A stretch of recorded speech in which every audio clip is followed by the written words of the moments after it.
तो हेलो दोस्तों, स्वागत है आप सभी लोगों का श्रवण लेक्चरर में। तो दोस्तों, मेरा नाम है आकाश और दोस्तों इस वीडियो में हम आप लोग के सामने बात करने वाले हैं साइंस के इंपॉर्टेंट क्वेश्चन। ठीक है, विज्ञान के महत्वपूर्ण प्रश्न। कल आपको सर न्यूज़ बताए थे कि आपको एग्ज़ाम कब होने वाला है, तो डेफिनेटली आपका एग्ज़ाम होने वाला है मई में। ठीक है, अब तो और आपको मौका मिल गया। ठीक है, आप बेहतर तैयारी करने के लिए। मैंने ज़िंदगी में पहली बार ऐसा देखा है कि सिलेबस भी कम हुआ है और इतना समय भी आप लोगों को मिला है। तो अगर इसका फ़ायदा नहीं उठाते हैं तो फिर आप कुछ नहीं कर सकते हैं लाइफ में। ठीक है, इस माल मैंने टारगेट 3000 लाइक तक इस वीडियोस में रखा है। आप इसे ज़रूर पहुंचाने में मेरी मदद करेंगे। ठीक है, और अब टारगेट किसी भी सब्जेक्ट में आप टारगेट रखिए 100 में 95 मार्क्स, क्योंकि इतना अवसर बेहतर आप लोगों को कभी नहीं मिल सकता है। तो भाई अवसर मिला है तो उसका लाभ उठाया जाए। ठीक है, तो 100% बहुत अच्छे से तैयारी कीजिएगा। आप लोग बहुत अच्छे से, हम लोग भी तैयारी कराएंगे आप लोगों को। वेरी मोस्ट इंपॉर्टेंट क्वेश्चन देंगे। स्कूल जा रहे हैं स्कूल जाइए, कोचिंग कहीं भी ऑफलाइन कर रहे हैं आप ऑफलाइन कोचिंग कंटिन्यू करते रहिए, और हम लोग की 1-2 वीडियोज़ डेली आपको प्रोवाइड होगी, उसको आप देखिए। इतना करने के बाद आपको 100% आपका जो गोल होगा उसको अचीव कर पाएंगे आप अच्छे से। तो चलिए बिना समय गवाए चलेंगे हम वीडियो की ओर, और आज के पहले क्वेश्चन से आज की वीडियो अपना प्रारंभ करेंगे, जो कि बहुत ही महत्वपूर्ण प्रश्न के साथ आज की वीडियो प्रारंभ होगी। ठीक है, और पहला ही प्रश्न आपको बहुत अच्छा मिल गया, और पहला प्रश्न आपसे ये पूछ रहा है कि एक जल विद्युत संयंत्र में किस ऊर्जा का रूपांतरण होता है।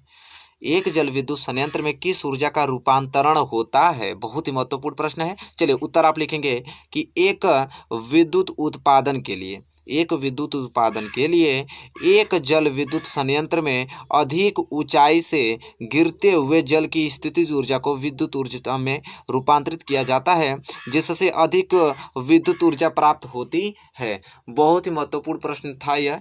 कह रहा है कि एक जल विद्युत संयंत्र में किस ऊर्जा का रूपांतरण होता है, तो कह रहा है कि अगर कोई पहाड़ से, कोई ऊंचाई से अगर कोई जल गिर रहा है तो उस जल की स्थितिज ऊर्जा को किस में चेंज कर देता है, विद्युत ऊर्जा में चेंज कर देता है, उसको रूपांतरित कर देता है। इसलिए रूपांतरित करता है जिससे कि अधिक ऊर्जा में क्या हो सके, प्राप्त हो सके। ठीक है, तो ये पहले क्वेश्चन का आंसर जो कि बहुत ही महत्वपूर्ण था। उम्मीद करता हूँ कि आप इसे नोट कर लिए होंगे। चलिए क्वेश्चन नंबर दूसरे की ओर बढ़ चलते हैं।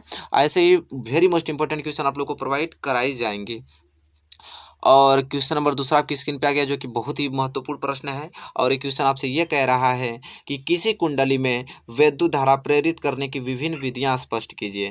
कह रहा है कि कोई कुंडली में विद्युत धारा प्रेरित करने की विभिन्न विधियां स्पष्ट करने के लिए बोला है। कोई 2 विधि आप लिख सकते हैं। देखिए उत्तर में लिखे होंगे आप लोग कि किसी कुंडली में विद्युत धारा को निम्न विधियों द्वारा प्रेरित किया जा सकता है। किसी कुंडली में विद्युत धारा को निम्न विधियों द्वारा प्रेरित किया जा सकता है। कौन कौन विधि द्वारा प्रेरित किया जा सकता है, तो पहला विधि हम आपको बताने जा रहे हैं कि एक चुंबक को कुंडली की ओर या उससे दूर ले जाकर, एक चुंबक को कुंडली की ओर या उससे दूर ले जाकर, अथवा कुंडली को चुंबक की ओर या उससे दूर ले जाकर चुंबक तथा कुंडली में आपेक्षिक गति द्वारा।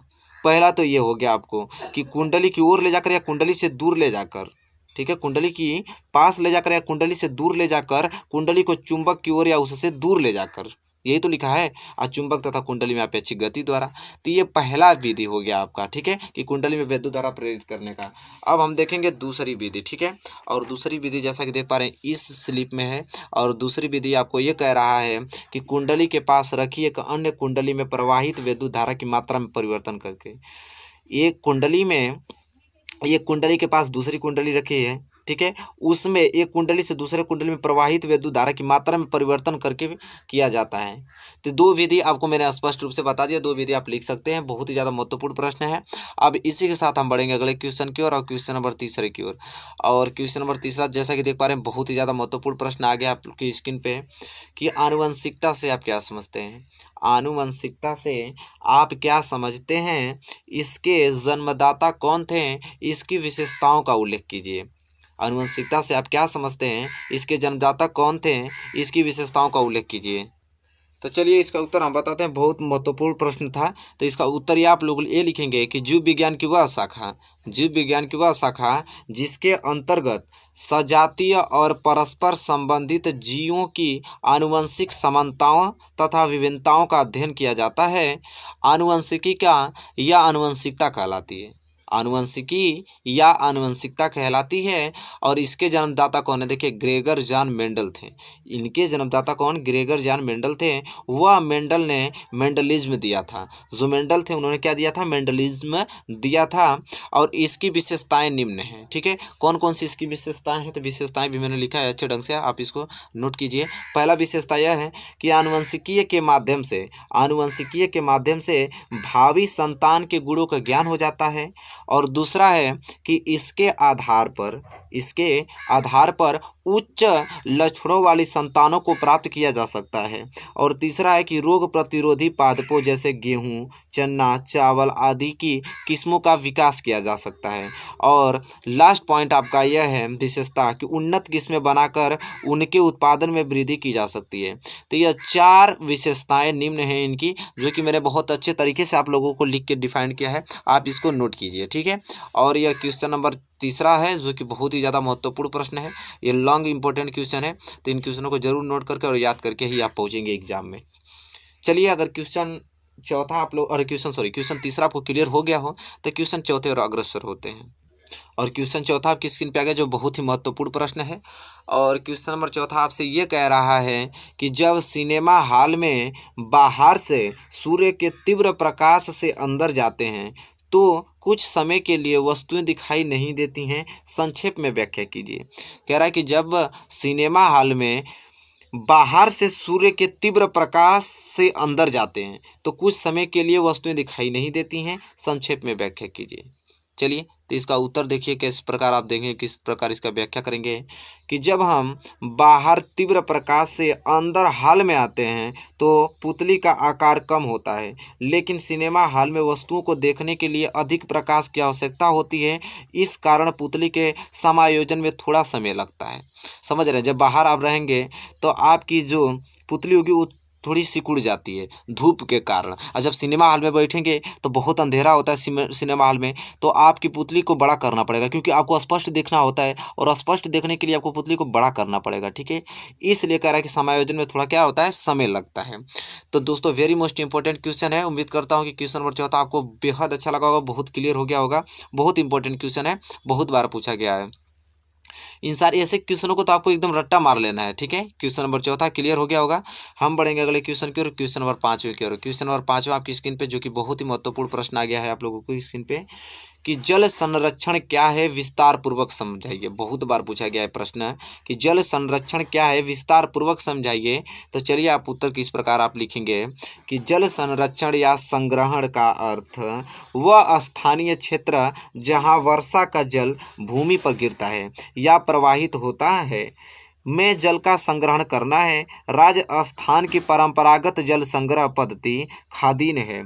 जल को संग्रहित करके सिंचाई तथा भूमि का जल स्तर बढ़ाने हेतु प्रयोग किया जाता है तथा रोजमर्रा की जल आवश्यकताओं को पूर्ण करने में किया जाता है।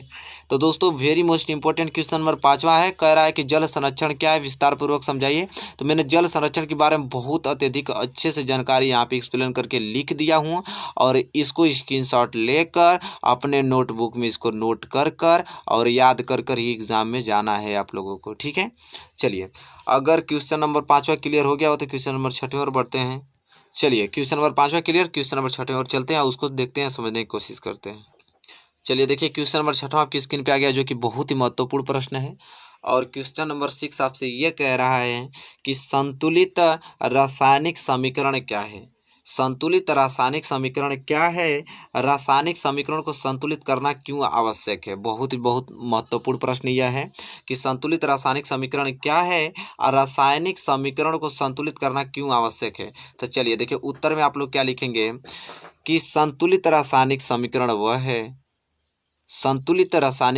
वह है जिसके दोनों ओर प्रत्येक तत्व के कुल परमाणुओं की संख्या समान होती है। लगभग सभी रासायनिक अभिक्रियाएं द्रव्यमान संरक्षण के नियम का पालन करती हैं, अतः रासायनिक समीकरण को संतुलित करना आवश्यक है।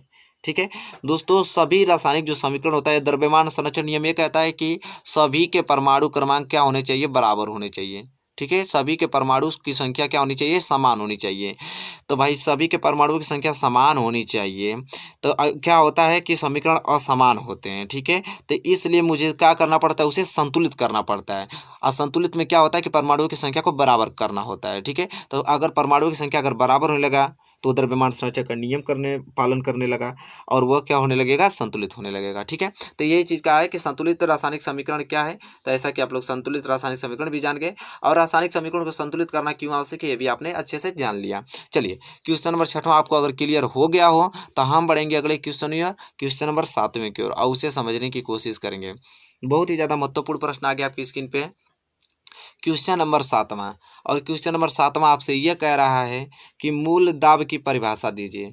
मूल दाब की परिभाषा दीजिए, बहुत बार पूछा गया था प्रश्न यह। तो देखिए इसका क्या आप उत्तर लिखेंगे कि मूल दाब की वह दाब, मूल दाब वह दाब है, सॉरी, मूल दाब वह दाब है जो जड़ों की वलकुट कोशिकाओं द्वारा, जो जड़ों की वलकुट कोशिकाओं द्वारा पूर्ण स्फीत अवस्था में उत्पन्न होता है, जिसके फलस्वरूप कोशिकाओं में एकत्रित जल न केवल जाइलम में पहुंचता है बल्कि तने में भी कुछ ऊंचाई तक चढ़ता है। समझ गए कि मूल दाब की परिभाषा क्या है, कि मूल दाब वह दाब है जो जड़ों की वलकुट कोशिकाओं द्वारा पूर्ण स्फीत अवस्था में उत्पन्न होता है, जिसके फलस्वरूप कोशिकाओं में एकत्रित जल न केवल जाइलम में पहुंचता है बल्कि कहाँ, तनों में भी कुछ ऊंचाई तक क्या होता है, चढ़ता है। तो यह है मूल दाब। तो उम्मीद करता हूँ कि क्वेश्चन नंबर 7 आपको बेहद अच्छा लगा, क्लियर हो चुका होगा, कोई दिक्कत नहीं होगी आप लोगों को। अब हम बढ़ेंगे अगले क्वेश्चन की ओर, क्वेश्चन नंबर 8 में, जो बहुत ही ज़्यादा इंपॉर्टेंट क्वेश्चन है। और क्वेश्चन नंबर 8 आपसे यह कहना चाह रहा है कि उस श्वसन प्रक्रिया का नाम लिखिए, उस श्वसन प्रक्रिया का नाम लिखिए जिसमें ऑक्सीजन की आवश्यकता नहीं होती है। उस श्वसन प्रक्रिया का नाम लिखिए जिसमें ऑक्सीजन की आवश्यकता नहीं होती है। तो चलिए देखिए आप उत्तर क्या लिखेंगे कि अनाक्षी श्वसन में ऑक्सीजन की आवश्यकता नहीं होती।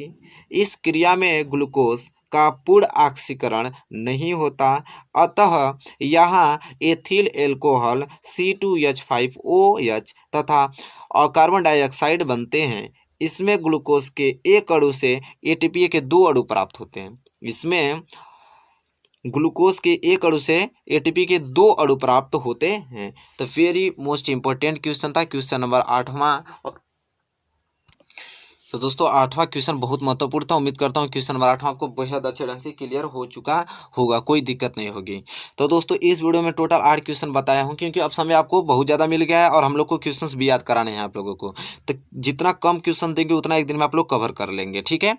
तो वेरी मोस्ट इंपॉर्टेंट क्वेश्चन 8 मैंने बता दिया। टोटल 8 क्वेश्चन को आपको तैयार एक दिन में 24 घंटे में, क्योंकि अब कल वीडियोज आएगी, तो आपको इस क्वेश्चन नंबर 8 को और 1 से लेकर 8 तक सभी प्रश्नों को आपको लिखकर और याद कर लेना है किसी कीमत पे, ठीक है। अगर अच्छा स्कोर करना चाहते हो तो अब समय तो बहुत है, आप लोग अच्छा स्कोर करेंगे भी। तो दोस्तों वीडियो आपको कैसी लगी कमेंट बॉक्स में आपको करके बताना है, और लाइक भी आपको करना है। अगर चैनल पे आप नए हैं तो प्लीज़ चैनल को सब्सक्राइब कर लीजिए और बेल आइकन को भी प्रेस कर लीजिए। तब तक के लिए दोस्तों धन्यवाद, मिलेंगे आपसे नेक्स्ट वीडियो में।